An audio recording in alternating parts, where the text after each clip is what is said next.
Well, for more on China-EU relations, I'm now joined live by Remi Piet from Toronto. He is a senior director at America's Market Intelligence and co-leader of the firm's natural resource and infrastructure practice. Welcome to the broadcast. My pleasure, Jessica. So I'm not sure if you were able to hear the piece that came just ahead of our interview, but this idea that Jack talks about of a European competition, some sort of infrastructure project that would rival or intends to rival the One Belt, One Road. Do you have any more information on that?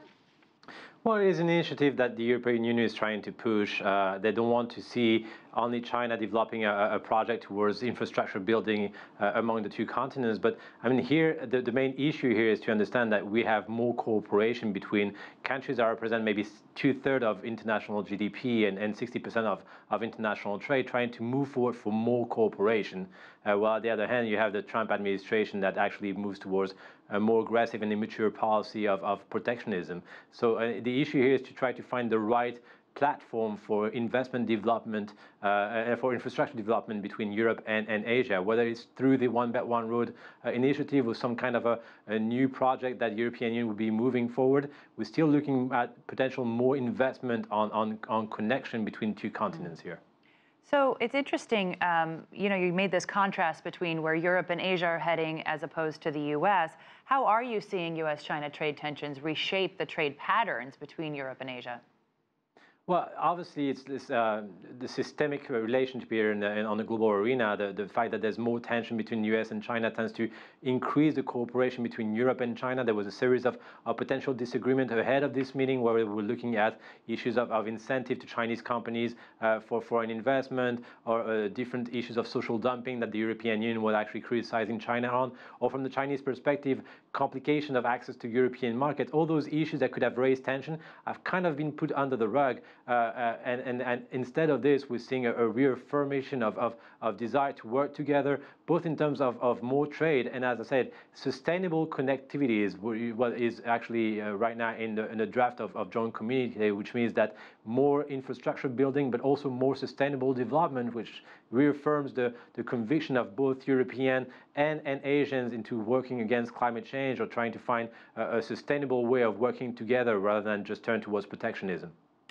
You talk about the common challenges that these two regions have. What are some natural connection points, besides geography? Well, there's a series of joint interests here in terms of technological development, in terms of trying to increase trade. There are issues and disagreement in terms of the political level. There's been criticism from Amnesty International and other NGOs to try to reaffirm issues of human rights. But further than this, we actually have a strong connection and joint interest on the agenda here for increasing economic growth, trying to find a way to work together and move forward for generation of jobs and technology, rather than to turn towards protectionism and rising trade tariffs for production such as steel or aluminum, for example. This week, the U.S. just announced that it's negotiating a free trade agreement with the EU. There was a formal announcement, as well as Japan. Do you see an impact of that discussion and that negotiation on the integration between Europe and Asia? Yeah, I mean, just ahead of the summit, there was indeed criticism from the Trump administration that the European Union was probably not moving as fast as the U.S. would want on joint, finding a common ground for trade negotiations. But here again, we have to see whether we're just talking about declaration that are not followed by fact. We're still talking about European countries trying to find a way to work with the U.S. on those steel and aluminum tariffs, which are not off the table right now. We see a Trump administration declaring that it might move away from the WTO rules. And on the other side, you have a joint commitment from 60% of the world production, from a large amount of the world population in Asia and Europe, commitment to international organization and supranationalism, the same ideas and same structure that the Trump administration condemns and try to bring back to American sovereignty and America's first. So it's really two different visions of how international affairs should be conducted, whether it's more liberal, supranational cooperation between nations, or it's a more protectionist and let's say, egoistic vision of oneself and one position at the expense of the rest of the world. China's role in Eurasia, what can you tell us about the initiatives that they've taken to improve connectivity within the community?